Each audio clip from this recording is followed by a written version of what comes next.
Vanessa Whitmore swore she would never trust a man again, until black single dad Marcus Reed risked everything to protect her son. She suspected his motives, investigated his past, and even pushed him away. But when Noah vanished into a violent storm, Marcus came anyway. What he did next forced Vanessa to question everything she believed about trust, sacrifice, and the kind of man she thought no longer existed. The ballroom above the Delaware River glowed with crystal light and polished silver, the kind of room where people spoke softly because everyone important was already listening. Vanessa Whitmore sat beneath a chandelier at the center table, one hand resting beside an untouched glass of champagne. A donor across from her was talking about loyalty. He spoke warmly about family, commitment, and the importance of standing by people when life became difficult. Vanessa knew he had left his wife 6 months earlier. She let him finish. Then she said calmly enough to make the silence worse, "Men are loyal until loyalty starts costing them something." No one answered. Vanessa did not seem embarrassed by the quiet. At 39, the billionaire CEO of Whitmore Logistics had built a reputation on never confusing politeness with truth. Her company moved freight across half the East Coast. Her name sat on hospitals, scholarship funds, and 2 buildings downtown. Trust was the one thing she refused to donate. 3 days later, rain turned the streets around East Harbor Community Center into dark mirrors. Vanessa had brought her 10-year-old son, Noah, to inspect a youth program her foundation supported. Cameras had followed them through the gym. Staff members smiled too hard. Noah grew quieter with every photograph. When Vanessa told him to stand beside another banner for one more picture, he finally pulled away. "I don't want to be part of your company today. Noah, I just want to be me." He disappeared through the side doors before she could stop him. Outside, the rain came sideways. Marcus Reed was under the loading awning, replacing a broken security light when he saw the boy halfway down the block. Noah stepped toward a bus stop, his hood pulled low, too angry to notice the SUV sliding through the intersection. Marcus noticed. He dropped the wrench. "Noah!" The boy turned. Marcus ran. The SUV jumped the curb just as Marcus reached him. He caught Noah around the shoulders and pulled him behind a concrete support post. The vehicle scraped past, missing them by feet, before stopping against a trash container. Marcus hit the pavement hard on one shoulder. His old phone flew from his pocket and cracked across the wet sidewalk. For several seconds, Noah could only stare. Marcus pushed himself upright, wincing. "You hurt?" Noah shook his head. "That's what matters." By the time Marcus walked him back into East Harbor, Vanessa had security officers searching every hallway. She rushed toward Noah first, dropping to her knees and gripping his shoulders. Then she looked up. Marcus stood soaked from head to toe, work shirt dark with rain, one sleeve streaked with dirt. A security officer moved closer. "What happened?" Vanessa demanded. Noah started speaking. "Mom, he saved..." But fear had already hardened into suspicion on her face. Her eyes moved over Marcus's worn boots, his tool belt, the cracked phone in his hand. Then she asked the question that changed the room. "What do you want from this?" Marcus went still. Noah looked from his mother to the man who had just thrown himself between him and a moving vehicle. "I don't want anything," Marcus said. Vanessa's expression did not soften. People rarely do something for nothing. Something passed through Marcus's eyes then. Not anger, but recognition. The tired recognition of a man who had been judged before people knew enough to judge him. He looked at Noah, then back at Vanessa. "I just want your son to know that when he needed somebody, somebody came." Marcus turned toward the hallway. His shoulder hurt. His phone was ruined. His clothes were soaked through. He never asked her name. He never mentioned money. And Vanessa Whitmore watched him walk away without realizing that this was not the first time Marcus Reed had paid a price for protecting a child who wasn't his. By 5:05 the next morning, West Philadelphia was still dark. Marcus stood in the narrow kitchen of his second-floor apartment with an ice pack pressed against his bruised shoulder while oatmeal warmed on the stove. Outside, a city bus hissed at the corner beneath a flickering streetlight. Somewhere upstairs, pipes knocked inside the walls. "Dad?" 8-year-old Sophie appeared in the doorway wearing purple pajamas and one sock. Her eyes immediately found the bruise. "What happened to you?" "Long story." "Did the long story hit you with a truck?" Marcus smiled despite himself. "Almost." While Sophie ate breakfast, he wrapped her lunch in brown paper and checked the bus schedule. His broken phone sat on the counter, its screen webbed with cracks. Replacing it would have to wait. Rent was due in 9 days. Marcus had learned early what happened when money ran out. He was 11 when his father lost a warehouse job after speaking up for a black coworker who was being blamed for damage he hadn't caused. 3 months later, Marcus watched his mother pack their kitchen into grocery boxes while an eviction notice hung beside the door. His father never told him doing the right thing would make life easier. He only said, "You still have to live with yourself after everybody else goes home." Marcus carried that sentence into adulthood. Years later, he had a steady maintenance position at a private school outside the city. Good benefits, predictable hours. Then he discovered a failing heating system near the elementary wing and refused to sign a report saying it was safe. Management called him difficult. 2 weeks later, he was gone. The repairs were eventually made. Marcus never got his job back.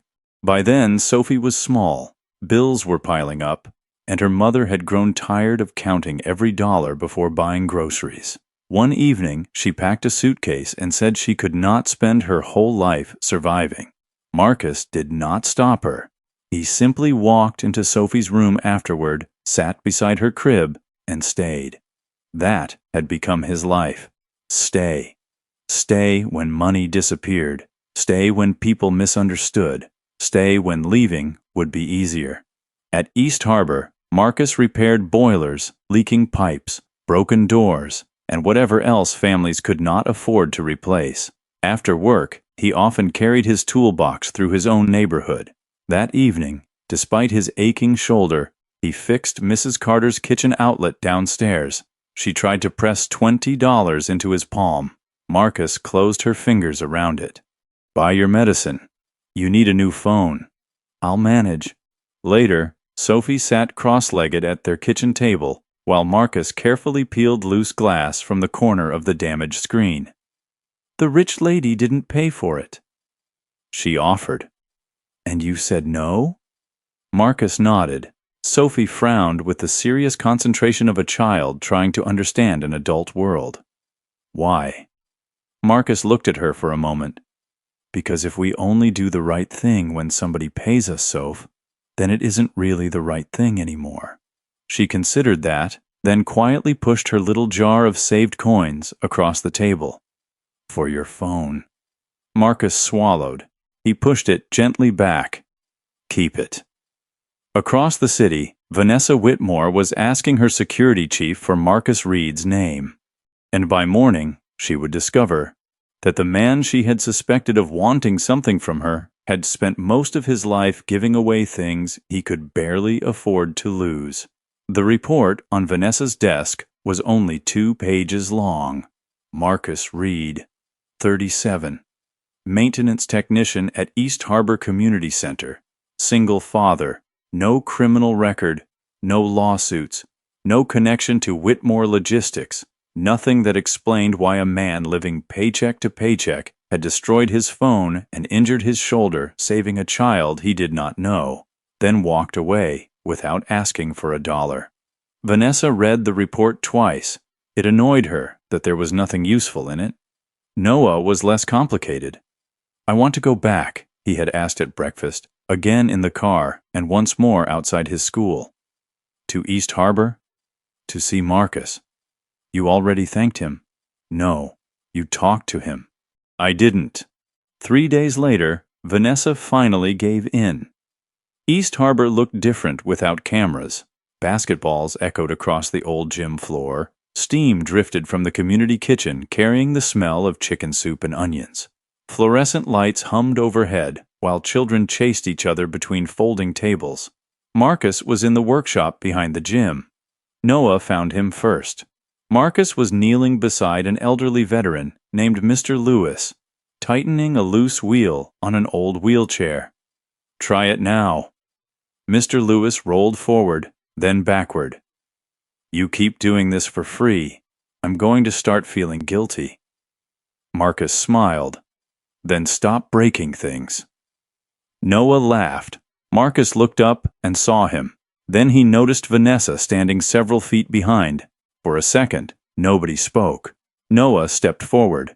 "I came to say thank you." Marcus wiped his hands on a rag.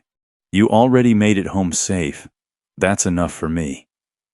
Nearby, a woman stood at the reception desk counting coins from her purse. Marcus heard enough of the conversation to understand she had lost her job that morning and did not have bus fare home with her little girl. He quietly crossed the lobby, bought 2 transit passes from the machine near the entrance, and placed them beside her paperwork. The woman started to protest. "Pay somebody else back someday," Marcus said. Vanessa watched from across the room. Marcus never looked in her direction. That bothered her more than if he had. A few minutes later, Sophie arrived from her after-school program, backpack bouncing against her shoulders. Noah recognized her from Marcus's stories. Within 10 minutes, the 2 children were in the workshop arguing over whether a bent bicycle bell could be repaired. For the first time in weeks, Vanessa saw Noah laughing without checking whether anyone important was watching. She reached into her purse. "I owe you for the phone." Marcus glanced at the envelope she held out. "It's handled. That phone was destroyed because of my son." "He didn't destroy it." Vanessa's jaw tightened. "Then consider it compensation for the inconvenience." Marcus looked at the envelope. There was enough inside to replace his phone 10 times over. He gently pushed her hand back. "No." Vanessa stared at him. "Why?" "Because your son doesn't need to grow up thinking every good thing somebody does for him creates a bill."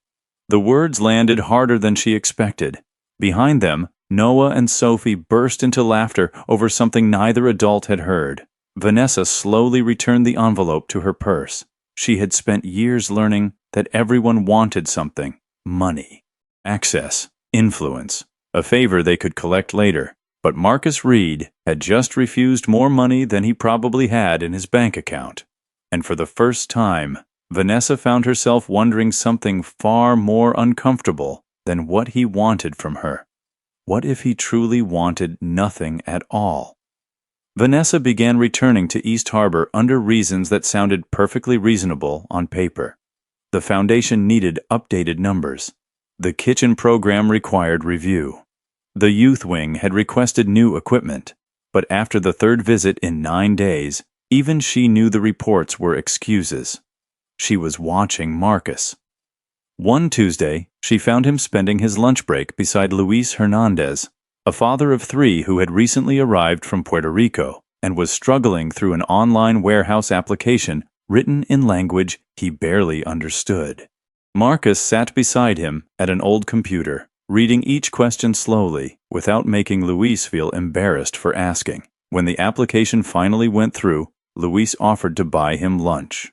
Marcus pointed at the sandwich still untouched beside his toolbox.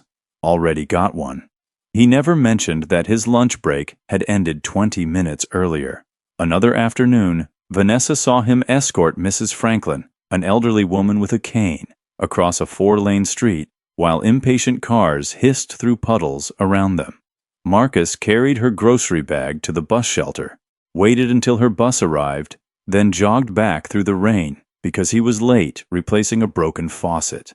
And late one evening, Vanessa passed the workshop after almost everyone had gone home. Marcus was packing tools into an old canvas bag. Going somewhere? Fixing a lock. At this hour? He hesitated before answering. A young mother from the center had recently moved into temporary housing after leaving an unsafe home. The lock on her apartment door would not close properly. The landlord promised to come sometime this week. Marcus was going tonight. "Is the center paying you?" Vanessa asked. "No." "Then why is this your problem?" Marcus slung the tool bag over his shoulder. "Because she's scared to sleep there with her kid."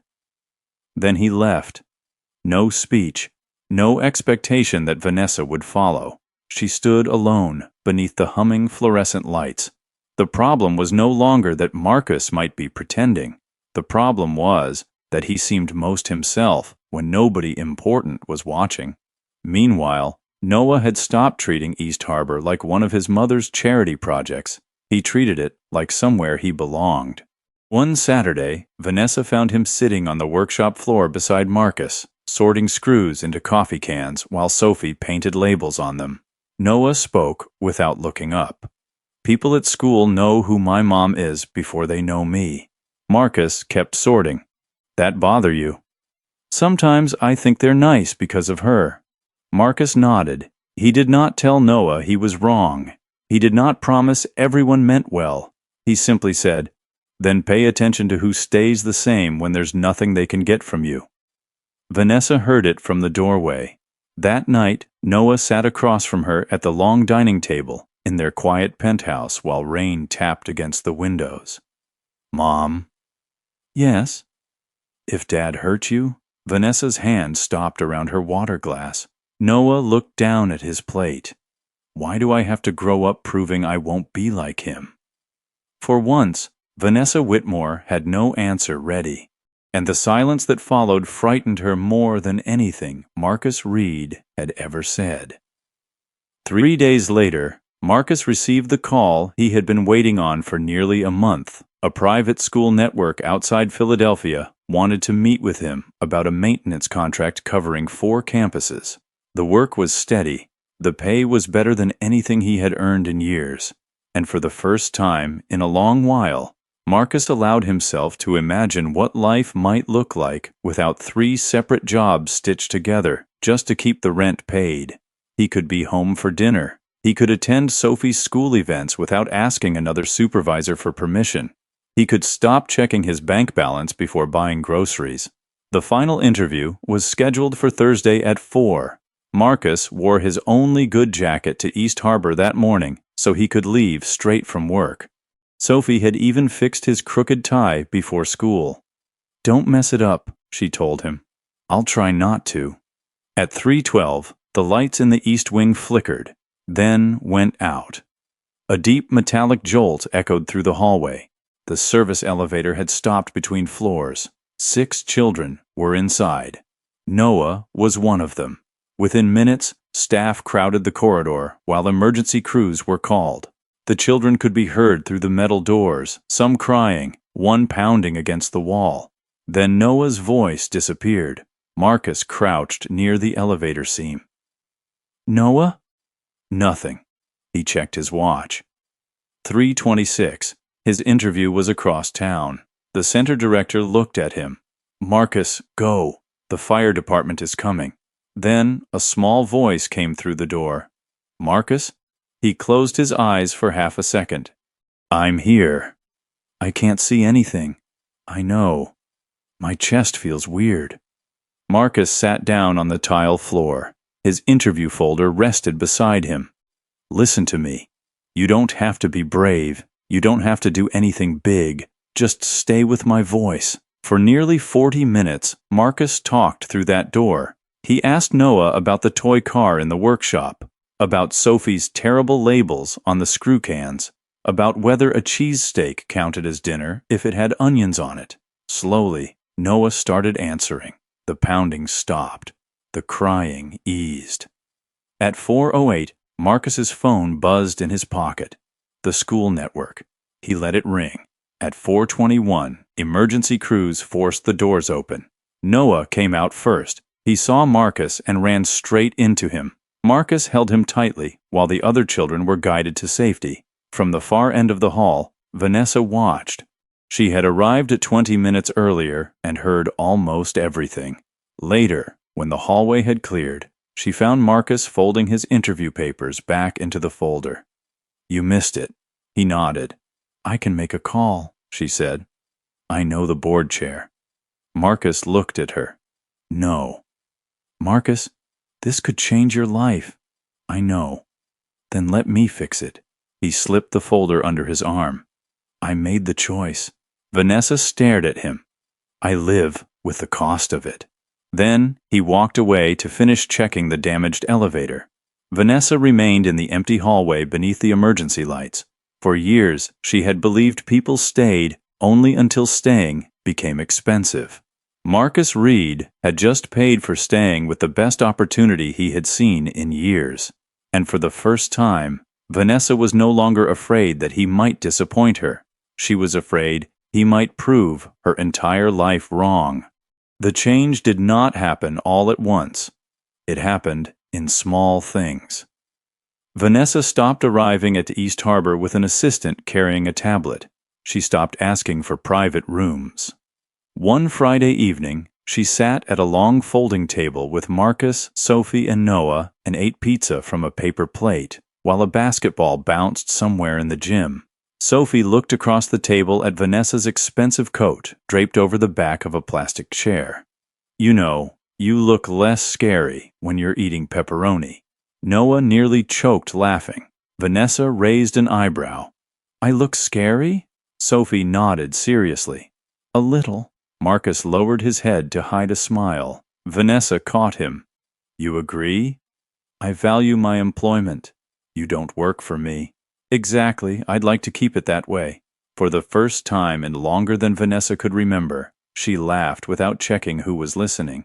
Over the next 2 weeks, she found herself staying longer. She helped stack canned food in the pantry. She carried boxes badly enough that Marcus took half of them from her. She watched Noah and Sophie paint a crooked sign for the workshop and did not correct the lettering. The strangest part was how normal it felt. Marcus never flirted with her. He never asked about her money. He never treated her like Vanessa Whitmore, billionaire CEO. Sometimes that was comforting. Sometimes it terrified her. One cold morning, the ancient heating system at East Harbor finally failed. The director told Marcus they would have to close 2 classrooms until funding could be found. 3 days later, new equipment arrived. No company logo, no press release, no photographer. Marcus stood beside the delivery truck while workers unloaded the replacement furnace. He found Vanessa in the kitchen. You did this. She kept reading a donation report. I approved a maintenance grant. Anonymous. Yes. Marcus leaned against the counter. You're getting pretty bad at pretending you don't care. Vanessa looked up. There was no judgment in his face, only quiet amusement. Against her better instincts, she smiled. That evening, she drove home through Center City beneath streetlights blurred by rain and realized she had spent most of the day thinking about a man who owned one good jacket and refused to let her buy him a phone. The realization tightened something inside her. Then her phone rang.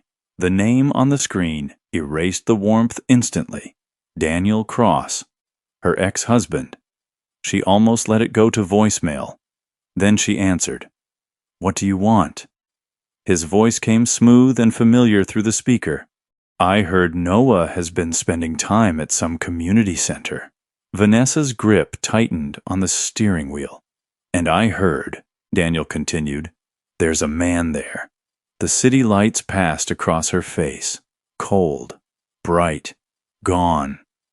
Daniel gave a small laugh. You always did have terrible instincts when you started trusting people. Vanessa said nothing, but somewhere behind the anger, an older fear had already opened its eyes. Daniel Cross returned to Philadelphia like a storm that knew exactly where the weak windows were. He did not come alone. By Monday morning, Vanessa's attorney had received a formal request demanding greater access to Noah's trust and a revised custody schedule. Daniel claimed he wanted to rebuild his relationship with his son. Vanessa knew better. Daniel had always preferred leverage to love. What she did not expect was how quickly he learned about Marcus. A private investigator began asking questions around West Philadelphia. Who was Marcus Reed? How much did he owe? Why had he lost his old job? Why had Sophie's mother left? Within days, pieces of Marcus's life were turned into something ugly. The medical debt from Sophie's childhood became chronic financial instability. The repossessed car became a history of poor judgment. Months of unemployment after he reported the dangerous heating system became difficulty maintaining professional relationships. And the woman who had walked away from him became proof, somehow, that Marcus was the problem. The story appeared online on a gray Tuesday morning. The headline called him a struggling handyman who had gained unusual access to a billionaire CEO through her son. Marcus saw it while walking Sophie toward school. He stopped beneath a bus shelter. Rain tapped against the plexiglass. Sophie read enough over his shoulder before he locked the screen. "Dad, are they talking about you?" Marcus put the phone away. People write things when they don't know the whole story. At school, it got worse. By afternoon, Sophie came home unusually quiet. Marcus found her sitting on the edge of her bed, still wearing her backpack. "What happened?" She stared at the floor. "A girl asked if you were trying to get rich from Noah's mom." Marcus felt the words land somewhere deep, not because they were true, because Sophie had to hear them. That evening, 2 repair customers canceled. The next morning, another did. Marcus said nothing about it at East Harbor. He kept fixing doors, he kept serving lunch, he kept showing up. But Vanessa noticed the shadows under his eyes. She also noticed Daniel's next move. His attorneys sent a private packet to hers, filled with the same financial records and photographs. Vanessa should have thrown it away. Instead, she read it, twice. Then she asked her legal team to verify everything, quietly. She told herself it was because Noah's safety came first. She told herself any responsible mother would do the same. But fear has a way of borrowing the language of responsibility. Marcus found out 3 days later. A former client called him to say someone from Whitmore's legal office had asked questions about his employment history. Marcus stood in the hallway of East Harbor with the phone in his hand. For a long moment, he did not move. He had survived being judged by strangers. He had survived being poor enough for people to mistake hardship for failure. He had survived a newspaper turning his worst years into entertainment. But this was different. Vanessa had watched him protect her son.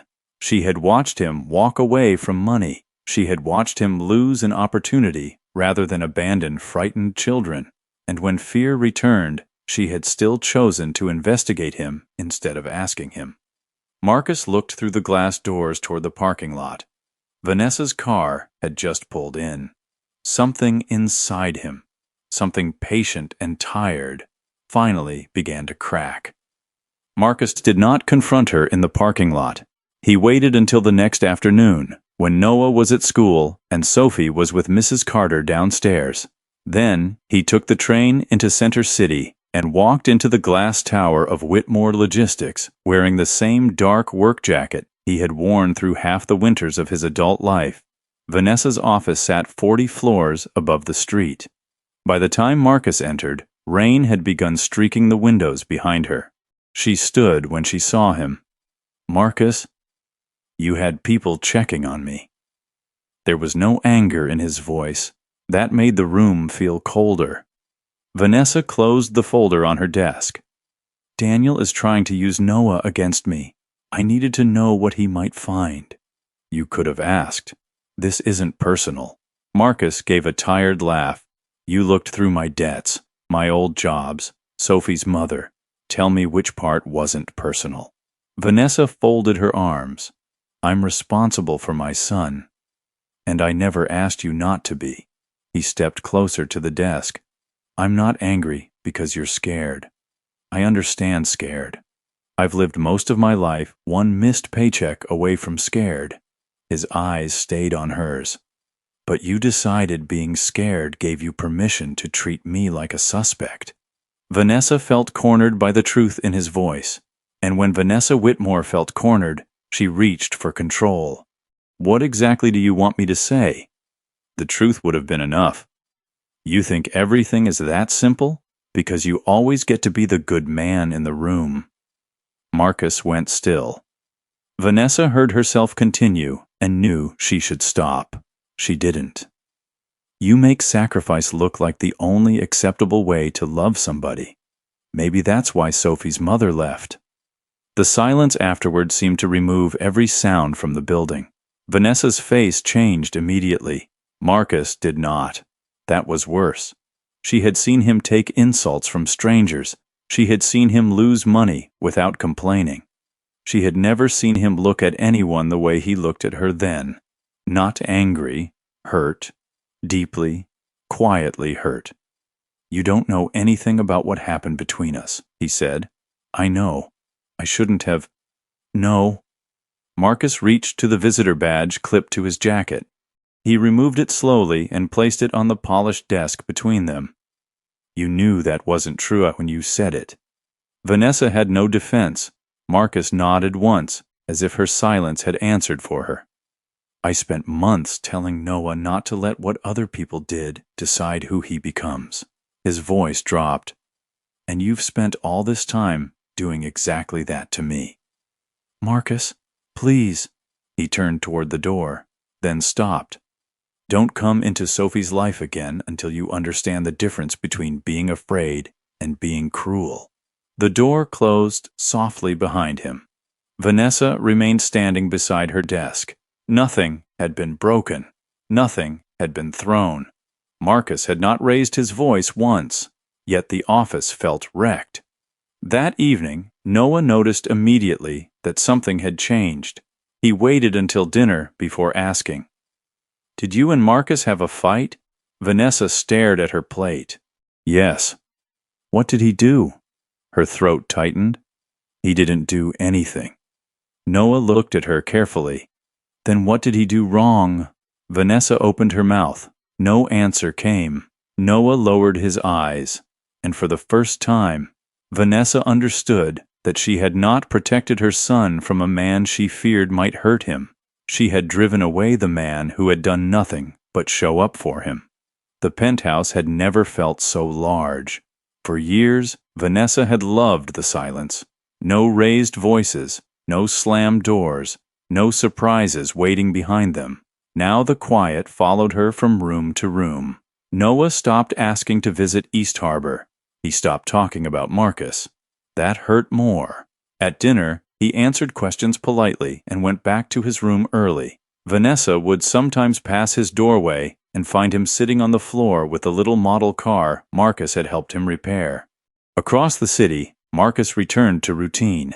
2 buses before sunrise, maintenance calls, evening repair jobs when he could find them.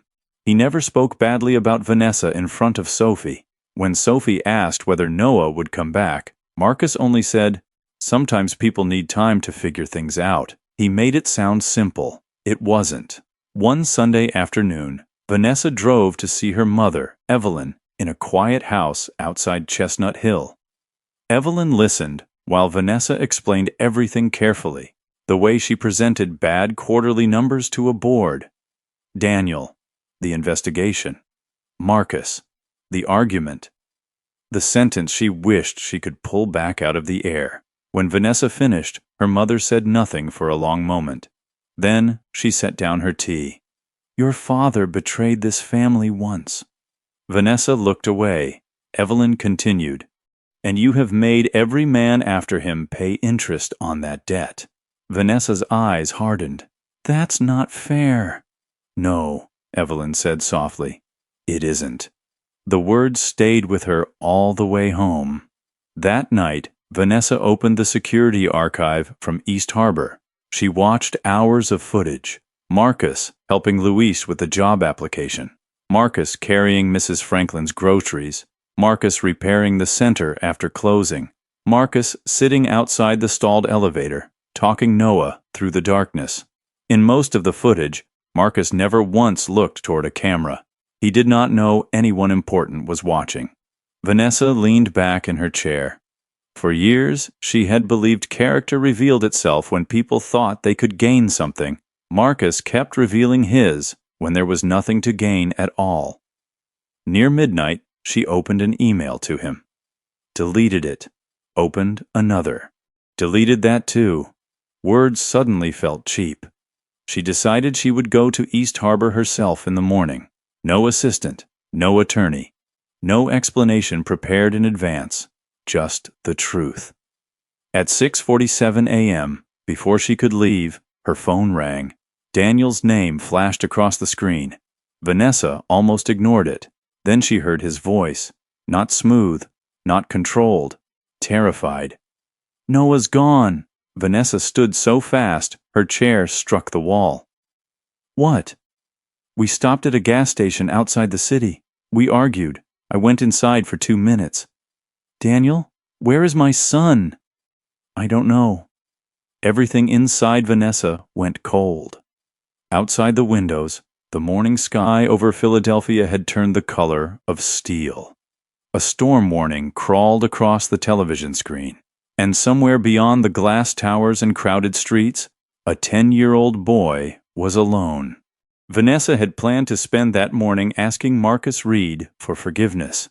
Instead, she was about to discover whether the man she had pushed away would still come when she needed him most. By 7:30, the search had spread beyond the gas station. Police cruisers moved along the wet shoulders of the highway. Officers checked bus stops, commuter stations, convenience stores, and every camera they could reach. Daniel stood beneath the gas station awning, pale and soaked at the edges, repeating the same explanation to 3 different officers. He and Noah had argued in the car. Noah had accused him of only showing up when lawyers were involved. Daniel had gone inside to cool down. When he came back, the passenger seat was empty. Vanessa arrived 20 minutes later. She did not yell. That frightened Daniel more than if she had. "Where did he go?" "I told you, I don't know." "He's 10. "I know that." "No, Daniel. If you knew that, you wouldn't have left him alone after a fight." Rain hammered the metal roof above them. A weather alert flashed across every phone in the parking lot. Heavy wind, flooded roads, temperatures dropping by afternoon. The police found Noah's jacket on camera near a bus stop 2 miles away. Then nothing. By noon, the search moved closer to Philadelphia. Vanessa rode in the back of an unmarked police SUV, staring at a map covered in pins. She tried to think like Noah. Where would he go? School? Home? East Harbor? Every answer felt possible and useless. At East Harbor, Sophie heard 2 staff members talking near the kitchen. She ran to Marcus. "Noah's missing." Marcus stopped tightening a pipe beneath the sink. For 1 second, his face went completely still. Then he stood. "What happened?" Sophie told him what she knew. Marcus reached for his coat. She watched him pull it on. "Dad," he looked at her. "After everything she did to you?" Marcus paused. This isn't about her. He called the number East Harbor had been given for the search coordinator. At first, the officer listened politely. Then Marcus said something that changed the conversation. "Noah likes trains." The officer hesitated. "Lots of kids do." "No, he listens to freight trains when he gets scared. Says the rhythm helps him breathe." Marcus remembered a Saturday weeks earlier when Noah had stood beside the workshop window while a distant freight line rattled across South Philadelphia. There was an abandoned maintenance shelter near an old rail spur south of the city, close to a small field where Marcus had once taken Noah and Sophie to watch freight cars pass.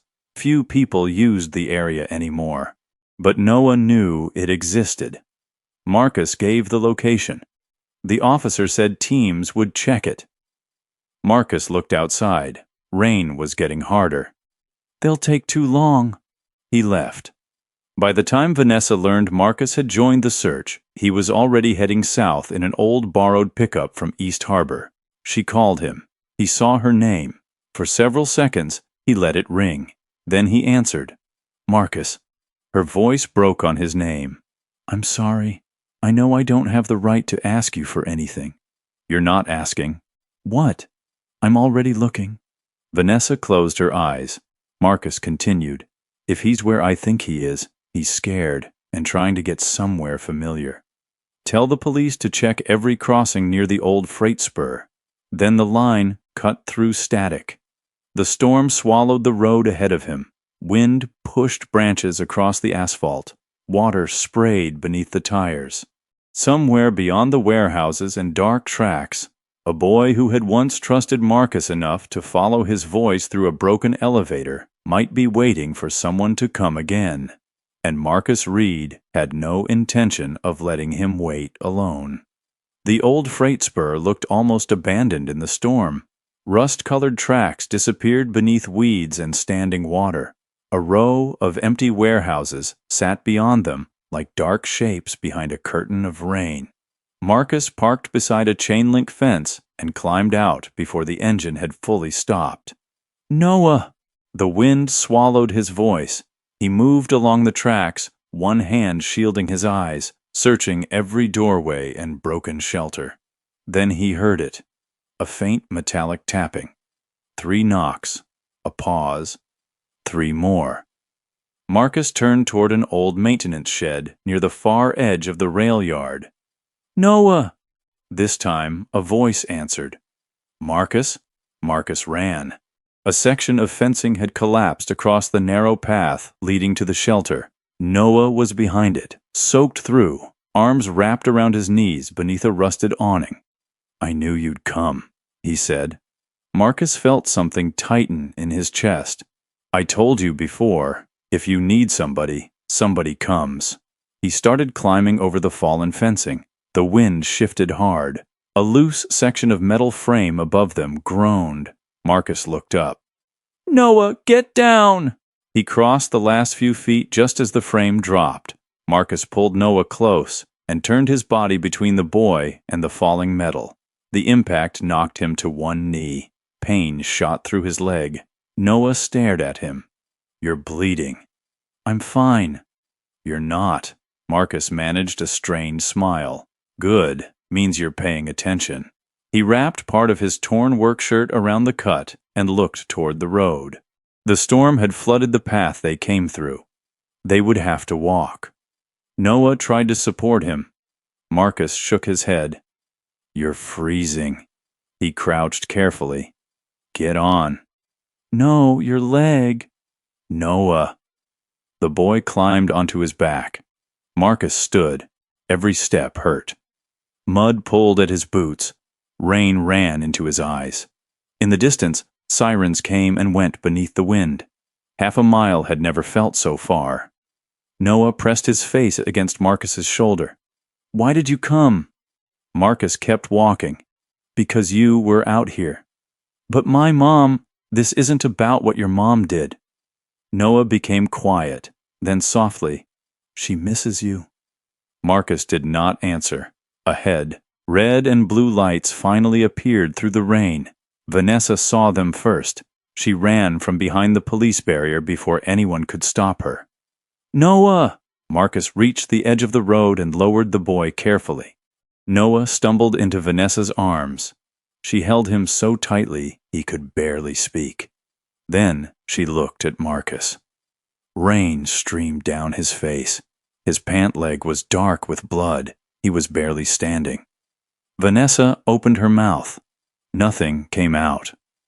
Marcus looked at Noah. "He was scared," he said quietly. "Don't make him explain anything tonight." Then his knees gave way. Paramedics caught him before he hit the pavement. Vanessa stood frozen as they lifted Marcus onto a stretcher. For the second time, he had protected her son. But this time, there had been no friendship left to protect. No trust to recover. No money to earn. No reason for Marcus Reed to come except one. A frightened child had needed him. Hours later, beneath the white lights of a hospital corridor, Vanessa would discover the cost of that choice was even greater than she knew. Marcus had been quietly falling behind on rent for months. East Harbor was preparing layoffs, and the man who kept showing up for everyone else was dangerously close to losing the little stability he had left. Marcus woke to the soft beeping of a hospital monitor and pale morning light slipping through the blinds. His leg was wrapped. His shoulder ached. Sophie was asleep in a chair beside the bed, curled beneath a thin hospital blanket, with one hand still resting near his. There was no check on the table, no expensive gift, no envelope from Vanessa. Marcus noticed that first. What he did not know was that Vanessa had spent most of the night learning just how close East Harbor was to disappearing. The building's owner planned to sell. Funding was shrinking. Layoffs were coming.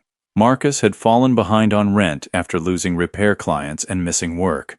Another month like this, and the man who had carried Noah through a storm might not be able to keep the apartment where Sophie slept. Vanessa could have solved Marcus's problems with one signature. For the first time in her life, she understood why that would be wrong, so she did something harder. She purchased the East Harbor property through the Whitmore Foundation, then transferred control into an independent community trust. Parents, staff members, former program families, and neighborhood representatives would decide what happened there next. Her name would not be on the building. She would not control the board, and Marcus would owe her nothing. 2 weeks later, the new board met in the old gym beneath buzzing lights and faded championship banners. They offered Marcus the position of Director of Facilities and Family Programs, full-time salary, benefits, no overnight event shifts, no charity. He had earned the offer through years of work that people had finally learned to see. Vanessa removed herself from the hiring process entirely. When reporters asked whether Marcus's rescue of Noah would become part of the foundation's campaign, she said no. His kindness is not my property. Weeks later, she came to Marcus's apartment alone. No assistant, no lawyer. Marcus opened the door but did not invite her in immediately. Vanessa met his eyes. I used the worst things that happened to me as evidence against someone who never gave me a reason to distrust him. Marcus said nothing. What I said about Sophie's mother was cruel. I knew it was cruel when I said it. Her voice shook. I'm sorry. Marcus studied her for a long moment. I accept the apology. Relief crossed her face. Then he continued. But trust isn't what you say after you're wrong. It's what you do the next time being afraid gives you an excuse to hurt somebody. Vanessa nodded. I know. So she proved it.